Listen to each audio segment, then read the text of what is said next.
Hello friends, आप सभी लोगों का स्वागत है एक बार फिर से हमारे चैनल लर्न इजी पर। जो नए हैं वो हमारे चैनल को सब्सक्राइब करें और लाइक करें और शेयर करें। तो अब चलते हैं, बिना समय गंवाए हुए द्रव्य के बारे में जानते हैं। तो आप लोगों को द्रव्य पता हो गया कि द्रव्य कहते किसे हैं, लेकिन अब आगे बताया जाएगा कि जैसे आपके मन में क्वेश्चन आएगा, सर आपने बता दिया जैसे ये मार्कर है, ये क्या है? द्रव्य है। मार्कर क्या है? द्रव्य यानी पदार्थ है। इसमें क्या कहेंगे? मात्रा है, यानी इसकी द्रव्यमान है, और साथ में ये इसका कुछ आयतन होगा। लेकिन अब आपके मन में ये क्वेश्चन आया, सर ये बना कैसे है? जैसे आपके पास वस्तुएं क्या हैं? द्रव्य हैं, लेकिन अब आप अपने मन में लाएं कि ये बना कैसे है, इसके बारे में सोचिए। तो हमने थोड़ा सा उसमें जानकारी दिए थे उस वीडियो में कि एक महर्षि कणाद थे जिन्होंने बताया था द्रव्य छोटे कणों से मिलकर बने होते हैं। तो वही पार्ट हमने यहाँ पर लिखा, द्रव्य छोटे छोटे कणों से मिलकर बने होते हैं। तो यहाँ पर एक पार्ट आया कण। क्या आया? कण। तो अब आपके मन में कण क्या होगा, इसके बारे में हम कह सकते हैं, महर्षि ने बताया कि वो जो कण होते हैं इतने अत्यंत सूक्ष्म होते हैं कि जिसकी हम कल्पना भी नहीं कर सकते। जैसे ये मार्कर है, अगर हम ये किससे मिलकर बना होगा? कणों से मिलकर बना होगा। आपका पेन किससे मिलकर बना है? कणों से। कुर्सी किससे मिलकर बनी है? कणों से।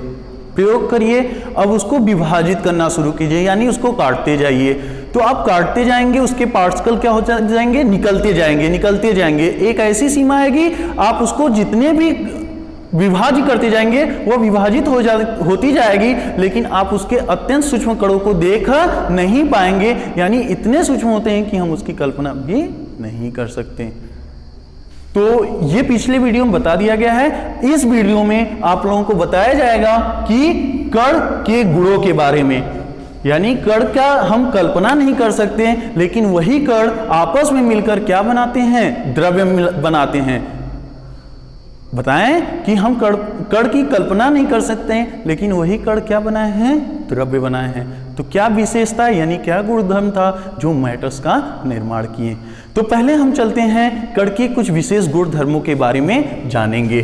जैसे आपको यहाँ पर दिखा दिया गया है, जिसकी जानकारी अभी आपको डिटेल में दी जाएगी। तो जो लोग नोट्स करना चाहते हैं, कापी कलम उठा लें और साथ में इस पॉइंट्स को नोट करें कणों के गुणधर्म के बारे में। पहला पॉइंट लिखा गया है, पदार्थ के कणों के बीच रिक्त स्थान होता है। बस पॉइंट याद करिएगा, अभी इसको प्रूफ करेंगे, प्रैक्टिकल के द्वारा बताया जाएगा कि कैसे रिक्त स्थान पाए जाते हैं। तो पहला पॉइंट क्या हो गया कि जो पदार्थ होते हैं, जैसे ये पदार्थ हो गया, ये जो कणों से मिलकर बने हैं, इनके बीच क्या होता है? रिक्त स्थान होता है। क्लियर? दूसरा पॉइंट क्या है, याद रखिएगा, पदार्थ के कण निरंतर गतिशील होते हैं। यानी जो पदार्थ बने होते हैं जिन कणों से, यानी ये पदार्थ जिन कणों से मिलकर बना होता है, इनके बीच क्या होती है? गति पाई जाती है। आपको स्थिर तो दिखाई दे रहे हैं, लेकिन ऐसे पदार्थ हैं कि जिसमें कण क्या करते रहते हैं? गति करते रहते हैं। तीसरा पॉइंट आप देखिए क्या है, पदार्थ के कणों के बीच आकर्षण बल। यह पॉइंट आया कि पदार्थ के कणों के बीच क्या होता है? आकर्षण बल होता है। तो क्वेश्चन यह पूछा जाता है कि ये जो कण होते हैं, ये पदार्थ जिन कणों से मिलकर बना होता है, उनके बीच एक बल पाया जाता है। उस बल का नाम तो आप हमेशा याद रखेंगे, अंतरा आणविक आकर्षण बल। यानी इन कणों के बीच जो आकर्षण बल लगता है, उसी को हम क्या कहते हैं? अंतरा आणविक आकर्षण बल। तो ये गुणधर्म आप लोगों को याद हो गया होगा। तो अब इसको हम डिटेल से बताएंगे। अब हम जानेंगे पदार्थ के गुणधर्म के हर पॉइंट को डिटेल में जानेंगे कि कैसे रिक्त स्थान होते हैं या आकर्षण बल कैसे पाए जाते हैं, उसको आपको क्लियर करते हैं। तो पहला पॉइंट क्या था, आपको क्या बताए थे? याद आया कि पदार्थ के कणों के बीच रिक्त स्थान होते हैं। तो चलिए कैसे प्रूव करते हैं। तो हम क्या करते हैं, आप घर पे बैठे हैं, आप एक कांच के ग्लास में जल लीजिए, जल की कुछ मात्राएं लिए। जैसे हमने यहाँ पर दिखाया कि हम एक ग्लास लेते हैं, वो भी कांच का, जिससे आप पारदर्शी हो और आसानी से आपको दिखे कि जल की मात्रा कहाँ तक है। तो आपने क्या किया, कांच के ग्लास में जल लिया, ले लिए। अब उसमें हम क्या करते हैं, जल डालते हैं, और जल के बाद हम क्या करते हैं, जल की मात्रा जहाँ पर हो वहाँ पर निशान लगा दीजिए। निशान क्यों लगाते हैं आप समझ जाएंगे। तो पहले आपने क्या किया, कांच के ग्लास में जल लिया और वहां पे क्या किए, इंडिकेटर यानी निशान लगा दिए जल की मात्रा कहाँ तक है। अब क्या करते हैं, कोई एक घुलनशील पदार्थ ले लेते हैं जो कि आपको आसानी से मिल जाएगी, जैसे चीनी मिल जाए, नमक मिल जाए, उसकी कुछ मात्रा ले लीजिए। आप उस मात्रा को हम क्या करेंगे, उसी जल में डालते हैं, जो कि हम दूसरे पार्ट्स में दिखाए हैं कि हमने क्या किया, चीनी या नमक की मात्रा को हमने क्या किया, जो ग्लास जल से भरा है उसमें डाल दिए। तो आप ये पाए कि जब चीनी के कण को ग्लास में डालते हैं तो जो आपने निशान लगाया था उससे अधिक जल की मात्रा हो गई, यानी जल कुछ ऊपर बढ़ गया तली के ऊपर। आप प्रयोग में पाएंगे, अब जब चीनी या नमक की कुछ मात्राएं डालेंगे तो जल उतना ऊपर बढ़ जाता है ग्लास में। अब क्या कीजिए, विलोडक लीजिए। आपको विलोडक नहीं समझ में आ रहा है तो अपनी भाषा में कोई चम्मच ले लीजिए और चम्मच से उसमें क्या करिए, थोड़ी देर के लिए उसमें हिलाइए। आपकी भाषा में घोलना कहते हैं, आप उसको क्या करिए, घोल दीजिए। जब चीनी पूरी तरह से जल में विलय हो जाती है उसके बाद आप फिर ग्लास का अवलोकन करेंगे तो आप यह पाएंगे कि जल की मात्रा वापस उसी जगह आ जाती है जो आपने प्रारंभ में लिया था। बात क्लियर हुआ? आपने प्रयोग के द्वारा जो जल लिया था, यानी ग्लास में निशान जो लगाए थे, प्रयोग के द्वारा पाए कि जल की मात्रा वापस उसी स्थान पर आ गई। तो यानी यह चीनी कहां गया, ये जो चीनी के कण थे वो कहां पर गए, तो हम कह सकते हैं जब चीनी घुला तो वो जो चीनी के कण, तो जल में जो रिक्त स्थान यानी पदार्थ के कणों के बीच जो रिक्त स्थान थे उसमें वो क्या हो गए, एब्जॉर्ब, यानी उसमें वो क्या हो गए, घुल गए। तो जिससे यह पॉइंट क्लियर होता है कि पदार्थ के कण यानी जल आपका पदार्थ है, और पहला पॉइंट बताया गया कि पदार्थ जो होते हैं उनके कणों के बीच क्या होते हैं, रिक्त स्थान होते हैं, जिससे आप लोग प्रयोग के द्वारा समझ गए। लेकिन पदार्थ की कितनी अवस्थाएं होती हैं आपको बताया गया होगा, 3 अवस्थाएं, ठोस, द्रव, गैस। यह आपका पॉइंट यहां पर है, उसको हमने बताया कि डिटेल में बताएंगे। पदार्थ के कणों के बीच रिक्त स्थान होते हैं, लेकिन पदार्थ की कितनी अवस्थाएं, 3 अवस्थाएं होती हैं। और 3 अवस्थाएं कौन सी हैं, ठोस हैं, द्रव हैं और गैस। तो अब आपसे कोई पूछेगा तो बताइए रिक्त स्थान किसमें अधिक होते हैं और किसमें कम। तो आप लोग नोट करते रहिएगा। देखिए आप लोगों को समझ में आ रहा होगा, बिल्कुल सिंपल भाषा में लिखे भी हैं जिससे आपको समझ में आए। तो इस प्रकार से आप नोट्स कर लीजिएगा कि ठोस में सबसे कम होते हैं, क्या होते हैं, रिक्त स्थान। फॉर एग्जाम्पल जैसे ये मार्कर है, अगर हम इस मार्कर पर किसी अन्य पदार्थ को रखेंगे तो वो पूरी तरह से हम कह सकते हैं उसमें समावेशित नहीं हो पाएगा। क्यों नहीं, क्योंकि इनके बीच रिक्त स्थान अधिक नहीं है, बहुत ही कम, यानी हम कह सकते हैं न के बराबर। कण इतने समीप होते हैं कि इनके बीच रिक्त स्थान नहीं होते हैं, तो हम कह सकते हैं कि पदार्थ के ठोस में सबसे कम रिक्त स्थान पाए जाते हैं। क्लियर हो गया? जैसे अभी आपके मन में कंफ्यूजन आया होगा कि पदार्थ के कणों के बीच रिक्त स्थान होते हैं, तो कहोगे सर पदार्थ तो ठोस भी है, तो ठोस में ये चीनी अंदर क्यों नहीं गया? तो आप क्या बता दोगे कि ठोस में रिक्त स्थान तो होते हैं लेकिन बहुत ही कम, यानी जिसका हम अवलोकन नहीं कर सकते।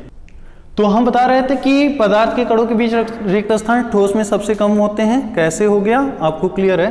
अब बात करते हैं द्रव, जो कि आपको दिखाया गया है। तो द्रव में जो होता है वह ठोस की अपेक्षा क्या होता है, अधिक।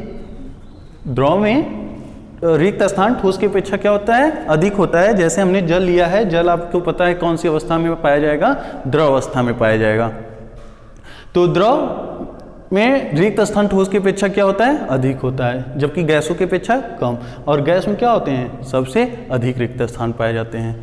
अब हम बात करेंगे दूसरे पॉइंट की। दूसरा पॉइंट क्या है, पदार्थ के कण निरंतर गतिशील होते हैं। गतिशील मतलब आपकी गतिशील मतलब समझ रहे हो कि चलना, यानी जो पदार्थ है, पदार्थ के कण में आपके जो पदार्थ है इनमें जो कण हैं वो कौन सी अवस्था में बताए गए हैं कि वो निरंतर क्या होते हैं, गतिशील होते हैं। और गतिशील होने के कारण एक पॉइंट याद रखिएगा, उसमें कौन सी ऊर्जा पाई जाएगी, गतिज ऊर्जा। हम कह सकते हैं वह गति कर रहे हैं, इसलिए उसमें कौन सी ऊर्जा निहित होती है, गतिज ऊर्जा।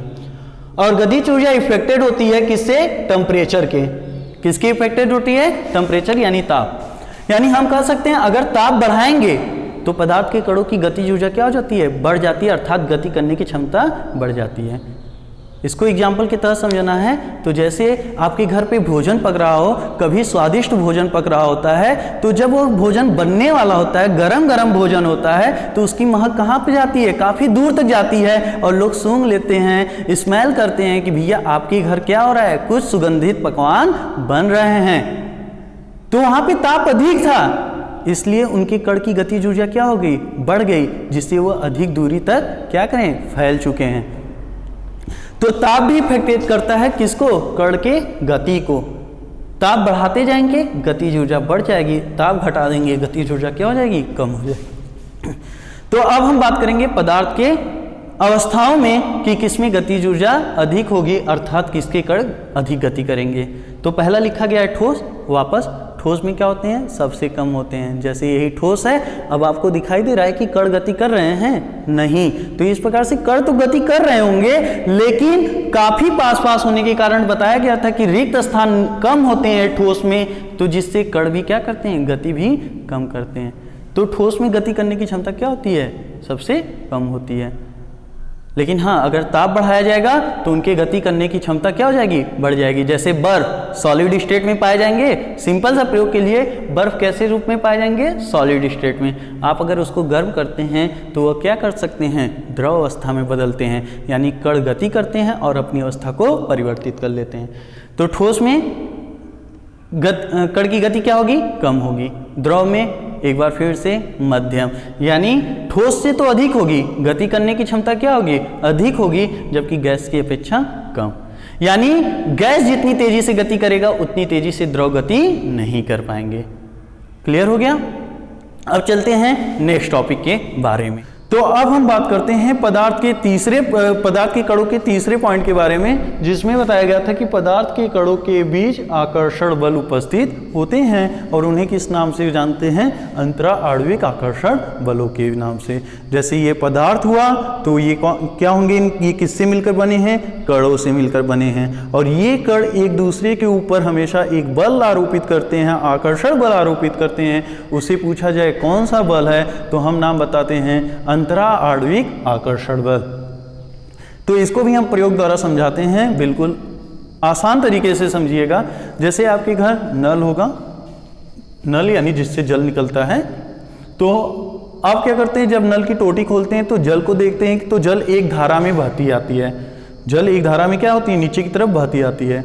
आप प्रैक्टिकल के लिए क्या कीजिएगा? उस धारा के बीच में क्या करिए? कोई हम कर सकते हैं दूसरा अन्य पदार्थ लगाइए, या अपने उंगली को बीच में लाते हैं, जैसे यहाँ पे इंडिकेट करते हैं कि कोई अन्य पदार्थ आया है।